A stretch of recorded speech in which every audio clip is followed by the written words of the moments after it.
My daughter keeps drawing our deaths. I first noticed it on a rainy Thursday afternoon, the kind of dull, wet day that kept my daughter inside with her colouring books and too many snacks. We'd just moved into the new Hauser Creaky Victorian revival that looked charming enough on the realtor's site, but was cold and drafty in person. My wife, Sarah, was still unpacking boxes in the kitchen while I tried to coax our 6-year-old Lila into something resembling productive play. She had always been artistic, with a natural flair for drawing that leaned more toward the surreal than I was comfortable with, but that afternoon, something shifted. She called me over without looking up from her paper. "Daddy," she said softly, "I finished it." I walked over, coffee mug in hand, and looked down at the picture. It was User family standing in the front yard, but my figure was lying on the ground with a thick red line across the neck. Crayons didn't offer much realism, but the intent was clear. I was dead. Blood, if the red mess near my head could be called that, was seeping into the green grass. Sarah stood nearby, her mouth a black oval, hands raised in what I guessed was a scream. Lila herself had drawn her tiny figure holding a crayon, watching everything unfold. The timestamp in the top right corner chilled me. June 2, 5:14 p.m. "What's this, sweetie?" I asked, forcing my voice to stay cheerful. "That's when it happens," she said. "When you die." I blinked. "Why would you draw something like that?" "I didn't make it up," she said, still not looking up. "They tell me." I crouched down beside her. "Who tells you?" She finally looked up. Her eyes were grey like Sarah's, but they were glassy too calm. "The whisper people." A lump formed in my throat. I laughed awkwardly. "Whisper people, huh? They sound spooky." "They're not spooky," she said. "They're just quiet, and they don't like liars." That was all she would say before asking if she could go get more gold crayons. I watched her skip off toward the stairs, and I stood frozen there in the living room, the drawing limp in my hand. The storm tapped against the windows like fingers, long and slow. I told myself it was just a child's imagination, a weird one, yes, but harmless. I didn't tell Sarah about it that night. She already had her hands full settling in, and honestly, I didn't want her thinking I was overreacting. I slipped the drawing into my desk drawer and told myself to forget it. The next day, I found a new drawing under my pillow. It showed Sarah Hall kitchen in the background, the window open behind her. A jagged shard of glass was sticking out of her chest. The timestamp said, June 5, 7:12 p.m. My hand shook as I held it. Lila never came into our bedroom without asking. Sarah had been in and out of the room all morning. Had she not seen this? I walked downstairs and found Lila humming to herself in the living room, colouring a new picture with mechanical focus. Her head bobbed in rhythm to a tune I couldn't hear. "Did you put this in my room?" I asked, showing her the drawing. She nodded without looking up. "You needed to see." "Why is Mommy in pain?" "She isn't yet, but she will be." I knelt next to her. "Sweetheart, this isn't funny. If something's bothering you, or if you had a bad dream." "I didn't dream it," she said. "They show me. I hear them behind the closet." I hesitated. "What closet?"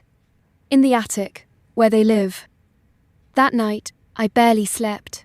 Every sound from the attic floor above our bedroom set my nerves on edge. I kept thinking of Lila's drawings, the way her crayon strokes seemed too clean, too purposeful. She'd never had that kind of precision before. It was as if someone had guided her hand. 3 days later, June Doe's arrived. I thought about calling in sick, but I couldn't justify it. I even laughed at myself a little during the drive to work. Was I seriously spooked by a kid's drawing? At lunchtime, I checked my watch compulsively. When it hit 5:13 p.m., I stood up from my desk and went to the bathroom to splash my face. A co-worker, Doug, walked in and gave me a nod. I kept my eyes on the clock above the mirror. 5:14 p.m. Nothing happened. I breathed a sigh of relief. The drawings were just creepy scribbles, nothing more. Coincidences. Anxiety. That was all. I texted Sarah and told her I'd be home early to help with dinner. Then my phone rang. It was Doug's wife. She was screaming. there'd been an accident. Doug had gone to retrieve his phone from his car and slipped in the parking lot, cracking his skull on the curb.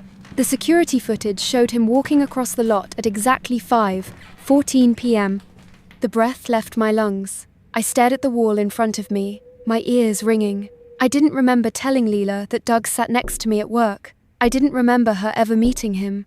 That night, I pulled the first drawing out of my desk drawer again. It hadn't shown me dying after it had just shown a man in my spot, lying dead while the others looked on. I assumed it was me because of the red tie. Doug wore red ties. I didn't tell Sarah any of this. She was already jumpy in the new house and didn't need more reasons to worry. I just watched Lila more closely. Her behavior became more withdrawn, more mechanical. She still colored obsessively, always with the same brand of crayons. And she hummed all the time just that same slow, droning tune. We thought about taking her to a therapist, but we weren't settled yet, and Sarah said it was probably the stress of the move. I nodded like I agreed. But I was watching the days. June 5 came too quickly, the day of Sarah's drawing. I tried to keep her out of the kitchen all day, told her I'd cook dinner. She laughed and rolled her eyes, but let me take over. I double-checked every window, made sure everything was locked, and stayed within arm's reach of her every minute. At 7:12 p.m., I held my breath. Nothing. She was sitting at the counter, sipping wine and scrolling through her phone. I thought we were safe. Until the neighbor's kid, Max, threw a baseball through the back window. It exploded inward in a burst of sound and glittering shards. Sarah shrieked, ducked, and a large piece of glass embedded itself into her shoulder. Not the chest, the shoulder, but she screamed just like in the drawing. We rushed her to the ER. The wound missed anything vital, but the doctors kept her overnight for stitches and observation. I sat in the waiting room, trembling. Lila hadn't been surprised when I told her what happened.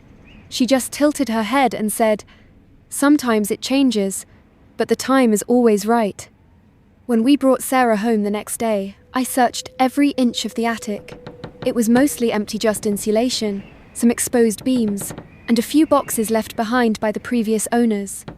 There was a small crawl space tucked in the corner, covered with an old sheet of plywood. When I pried it open, all I found was darkness and the smell of rot. Lila watched me from the hallway, silent. That night, she handed me a new drawing. It was my sister, Claire. She was lying on the floor of her apartment, mouth open, eyes bulging, a bottle tipped next to her hand. The timestamp, June 8, 11:49 p.m. Claire lived 2 states away. She and I had a strained relationship. We'd barely spoken since our father's funeral. I hadn't even told her we'd moved. "How did you draw this?" I asked Lila, grabbing her gently by the arms. "I didn't. They did. Through me." I tried to call Claire, but it went to voicemail, over and over. I sent her a message, begged her to call me back, but silence stretched into morning. I called the local police, and they agreed to do a wellness check. They found her just after noon. Her neighbor had noticed her lights on all night and the TV volume blaring. Claire was face down in her living room, a bottle of painkillers beside her, the time of death estimated by the coroner? Between 11:45 and 11:50 p.m. The next morning, Sarah and I got into our worst argument since moving in. She said I was being paranoid, unhinged. I told her we needed to leave, that something was wrong with the house, with Lila. "You're saying our daughter killed your sister?" "No," I said, "but something is using her." Sarah slapped me. I deserved it. That night, I found Lila in the attic. She was sitting cross-legged by the crawl space, whispering.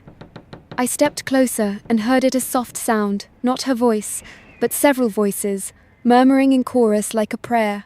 The air in the attic was cold, wrong. I reached for her, and she turned to me with a face too still, too calm. "They're almost ready," she said. "For what?" She didn't answer. The next morning, there were 3 new drawings on the dining table, and all of them were dated for the same day, June 13. June 3's. 3 drawings, 3 names, 3 deaths. Each illustration was more detailed than the last, as though Lila's skill had sharpened beyond her 6 years in the span of a week. The waxy strokes were perfectly placed, shadows rendered with uncanny precision. But it wasn't the style that chilled Mate, was the content. In the first drawing, my neighbour Mr. Ainsley, the old widower who mowed his lawn every Saturday at 7:00 a.m., was face down in a bird bath, water lapping at the sides, bubbles rising from his mouth. In the second, my wife's cousin Denise was slumped over her steering wheel, shattered windshield and blood-smeared airbag in full view. The third was me. I sat at the kitchen table, half slumped in my chair, eyes open, with black smudges around my mouth. A spilled mug rested by my hand, liquid pouring off the edge of the table like ink. I checked the corner. June 13, 6:41 p.m. That was 3 days from now. I stared at the pictures so long that my eyes burned. Sarah found me like that, elbows on the table, face pale. She didn't ask, just looked at the drawings, picked them up, and slowly sank into the seat beside me. "Is this a joke?" she whispered. I shook my head. "She's been drawing them for days, and they're real. Claire, Doug, the accident." Sarah clenched her jaw. "So what? Our daughter is some kind of psychic?" "No, not her. Something's using her. She hears voices, in the attic." That's when I showed her the crawl space. We climbed up together, Sarah trembling the entire way. When I opened the wooden panel, the scent of rot was worse. The space behind the plywood was deeper than I remembered. I leaned in, flashlight in hand. There were markings on the walls, carving scratched into the wood, layered and overlapping like someone had clawed at the walls for years. Symbols I didn't recognize. Circles, spirals, tiny humanoid figures twisted into strange shapes. One of them looked like a family, all holding hands, standing in a triangle of teeth. And there were crayons. Dozens of them. Old ones, broken and gnawed at the tips, rolled into the far corners like offerings. Some were modern, others had wrappers that hadn't been manufactured since the 80s. I could tell because I used to use the same brand in kindergarten. One of them was labelled Moonlight Grey, a colour discontinued in 1987. Sarah covered her mouth. "Let's burn it," she said. And that was the first time we agreed completely. We cleared the attic, boarded the crawl space shut, and dragged a bucket of bleach up there. I poured it along the seams, splashed it onto the plywood, and pressed a heavy toolbox on top for good measure. That night, Sarah stayed with Lila in her room while I sat in the hallway with a bat and a cup of coffee, watching the attic door. No whispers. No sounds. For the first time in a week, it was quiet. June 13 came like a clock ticking toward its chime. That morning, I checked on Mr. Ainsley. I brought over muffins, pretending I was just being neighbourly. He looked fine, watered his tulips, talked about the Yankees, no signs of doom. Denise texted Sarah, said she'd be driving through town that afternoon. I begged Sarah to tell her not to. I made up an excuse, said Lila had the flu and we didn't want to spread it. Denise sounded disappointed, but agreed to skip the visit. I avoided coffee all day too. Nothing dark, nothing in a mug. When 6:40 p.m. struck, I stood outside, phone in hand, watching the street. 6:41. Nothing happened. No accidents, no screams, no sirens. I nearly collapsed from relief. Maybe we'd stopped it. Maybe sealing the crawl space had blocked whatever was feeding Lila those images. Maybe it was over. But then the sirens came. I ran toward the sound 2 blocks over, past the convenience store. A small crowd had gathered outside Mr. Ainsley's house. Police cars, an ambulance, yellow tape. I pushed my way to the front. He was dead. Not in the bird bath, but collapsed in his kitchen. Heart attack. His mouth was covered in foam, his lips blue. It happened around 6:40, they said. The time of death? 6:41 p.m. I staggered back home. Sarah met me at the door, her eyes wide. "Denise," she whispered. She never cancelled her trip. She lied. She was 10 minutes from here when a deer ran in front of her car. The crash was brutal. The vehicle flipped. Denise's skull fractured on impact. My ears started ringing. Sarah started to speak, then stopped. She turned to the kitchen, her voice strangled. You didn't drink anything, did you? I shook my head. But there's a cup, on the table. We rushed in. There was a mug, steaming faintly. Lila sat at the table, smiling. You didn't want it, she said, so I drank it instead. I felt my stomach drop through the floor. What did you drink, honey? Just tea, she said. I made it for Daddy. Sarah grabbed her, checked her mouth, no foam, no discoloration. Lila jiggled, unfazed. I told them you weren't thirsty, so they said it was okay. We took her to the ER anyway, just to be sure. They ran tests. Nothing came back unusual. No signs of toxins, no injuries, no hallucinations. She was perfectly healthy. That night, I couldn't sleep. I sat with the drawings again, looked at each stroke, every line, the depth and texture of each one. Then I noticed something I hadn't seen before, barely visible, in the corner of the page with my drawing. A signature. Not Lila's, and not any name I recognized. Just 3 words in small, scratchy print. We live here. I turned the page, heart hammering. I flipped through the others. More wordsome faint, others written under layers of color. We remember, we whisper, she listens. Sarah wanted to take Lila to her mother's place, said we needed space, time apart, to clear our heads. I didn't argue. The house felt heavier by the day. The walls seemed to breathe with moldy damp. Sometimes I'd find Lila standing in corners, staring up at the ceiling, whispering to herself. That night, after Sarah and Lila left, I stayed behind. I wasn't going to run. I needed answers. So I pried the crawl space open again. This time, there were no crayons inside. Only paper. Hundreds of sheets, brittle and yellowed, stacked neatly in rows. Each one contained a drawing. Families. Always families. Dying. Burning. Drowning. Falling from heights. Some were old enough to be from the 1960s. Others had that off-white newsprint color I recognized from the late 90s. In the margins of several were names and dates, and every date matched local obituaries. I grabbed one with a young boy's drawing of a woman falling down a flight of stairs. The name was scrawled beneath it, Teresa Gant. I looked it up. Teresa Gant. Died June 14, 1974. Accidental fall. My hands trembled. I grabbed another, this one, of a man hanging from a ceiling fan. The name, Bobby Cale. Date, March 6, 1989. I found the same death online. The article described it as an apparent suicide. They weren't random. These weren't drawings. They were records. Something in that house had been collecting them for decades. Lila wasn't the first. And she wouldn't be the last. At the bottom of the stack, I found a final she-tone that made my blood run cold. It was a drawing of our house. The windows were black. And in every window, a face stared out. Dozens of them. Children, old people. Some with eyes scratched out. Others grinning with too many teeth. At the front door stood Lila. Behind her, arms around her shoulders, was a tall black shape with no face. It was titled, The Listener. The Listener. The name pulsed in my head like a drumbeat. I stared at the figure in the drawing until my eyes ached. The black crayon had been pressed so hard into the paper that the strokes had ripped tiny holes. Its body stretched too long, like a man standing on stilts, its arms wrapped around Lila, protective and possessive. I slept on the couch that night with the attic door in sight.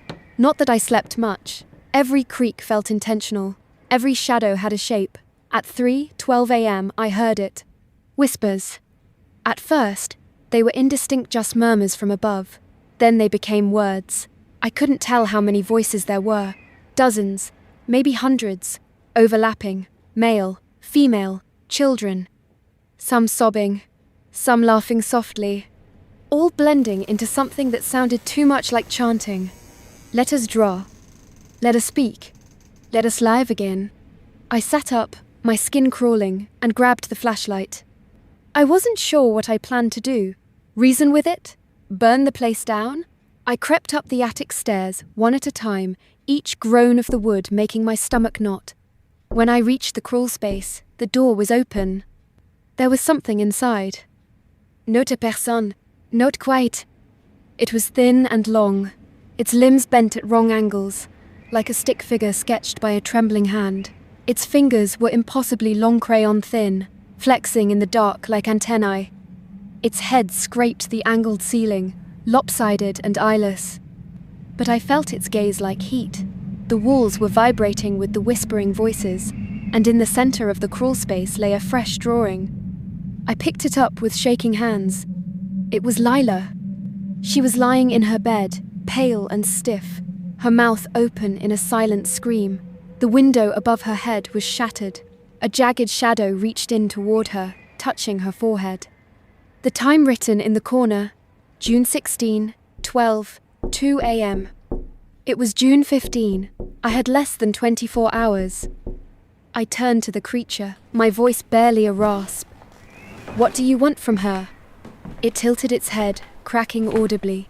Then it raised one finger long and blackened, touched its own chest. "We listen." "Why her?" "Because she heard." I stepped back. "No, you don't get to take her. You've taken enough. I won't let you." The thing cocked its head again. Then, like smoke retreating from a flame, it slipped backward into the dark and vanished. The crawl space was empty. But on the wall, a new message had been etched into the wood. "Stop the drawing. Break the listener." I called Sarah immediately. "Get her out of the house. Don't ask questions. Don't stop to pack. Just drive." Her voice was tight with fear. "Where will we go?" "Anywhere. Just go." She did. And for a moment, I thought maybe I'd bought us time. I drove to the county archives the next morning. I told them I was researching the history of our property. The clerk, a bored man with coffee-stained sleeves, handed me a thick binder. Our house was built in 1912. It had changed hands 14 times. 9 of the owners had died inside it. 5 were children. In 1964, a girl named Violet Henley lived there, age 6, an art prodigy, according to local paper clippings. She started drawing strange images, her parents drowning, her cat on fire, her baby brother choking in his crib. All of them happened within a week. Then Violet disappeared. The parents claimed she ran away. But one police report mentioned a curious detail. When her room was searched, they found over 200 crayon drawings. All of them were burned in a house fire 10 days later. I drove home in silence. I knew what I had to do.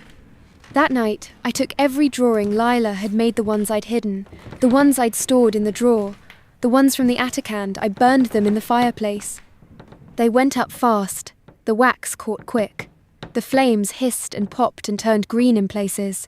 I thought I heard screaming, but it might have been my own ears ringing. I boarded up the attic door. I smashed every crayon in the house, and I waited for midnight. Sarah stayed with her mother. I told her I was handling it. She didn't want to leave Lila, but after seeing the thing in the attic for herself, she didn't argue. She wanted to believe this would be over soon.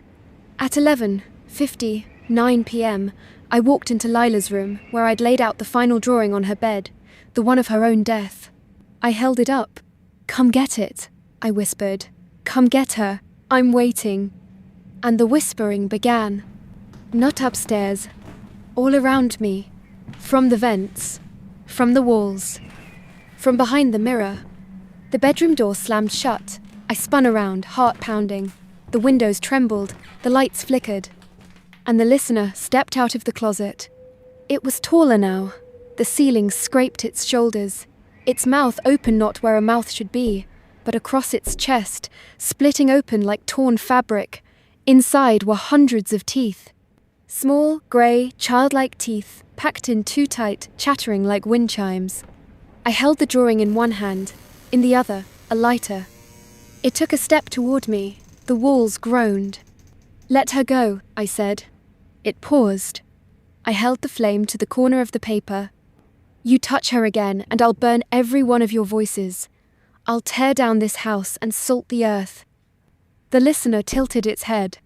Then it vanished. The drawing turned to ash in my hand. The lights came back. The room fell still. And for the first time in weeks, I couldn't hear anything at all. Just silence. I collapsed. When I woke, it was morning, June 16. No drawing had appeared. No voices whispered. No deaths. Sarah called. Lila had slept through the night. I drove to pick them up. We checked into a hotel. One night turned into 3, then a week, then 2. We didn't go back. But even that wasn't the end. Because on the 15th day, Lila handed me a new drawing. She hadn't asked for crayons. We hadn't given her any. But there it was, another picture. Of our new apartment.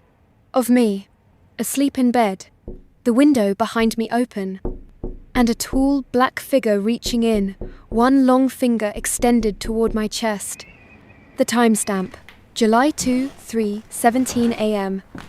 I stared at the drawing for a long time. July 2, 3, 17 a.m. Me, in bed, the listener reaching through the window just like before. I turned the paper over, hoping somehow it was blank on the back. But there, faintly scratched in childlike script, was a message. You can't burn what listens. I asked Lila where she got the crayons. She blinked, surprised, as if I'd asked her something silly. They left them for me, under my pillow. She lifted it to show me a box of waxy sticks. Not new, not ones we bought. These were old and brittle, the wrappers stained and flaking. One crayon had no wrapper at all, just a jagged stub ground flat at the end. Another had the faint words, Henley Wax, on it. Henley, Violet Henley, the girl from the 1964 report. I snatched the box, rushed outside, and dumped the crayons into the motel dumpster. That night, I didn't sleep.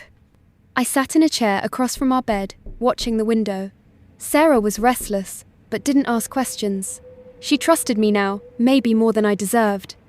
I held my phone, watching the time tick closer to 3. 17. 3点10分 3点13分 3点15分 I held my breath. The room was silent. No creaks. No whispers. But then, Lila began to hum. That same tune. Low and slow, like a broken music box. I turned toward her. Her eyes were closed, but her lips were moving. Draw it now.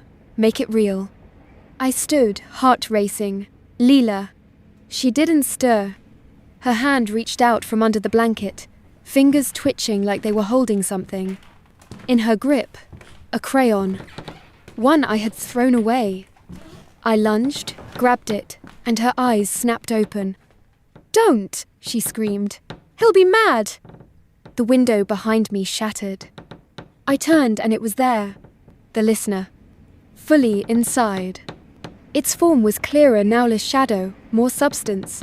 A body stitched from soot and spider legs, joints that bent too far, too many times. Its mouth, still etched across its chest, was open. Whispering voices poured out, each syllable scraping my brain raw. It didn't stop at the edge of the bed this time. It came for me. I tackled Lila out of the way, rolled across the floor, grabbed the motel's plastic wastebasket, and upended its scraps of paper, napkins, and snack wrappers tumbling out. And then I found it. The drawing. The one she must have made before I noticed of me, in bed, dying. The listener reached out. I struck a match and held it to the paper. "No more," I screamed. "No more stories, no more deaths." The flame crawled up the edge, blackening the waxy lines. The listener screamed not with a voice, but with the chorus of all voices. A howl of wind and static and despair that made the motel walls rattle. The crayon in Lila's hand melted into black liquid. The figure burst into smoke and shards of charcoal. Gone. Silence fell. Lila blinked, as if waking from a dream.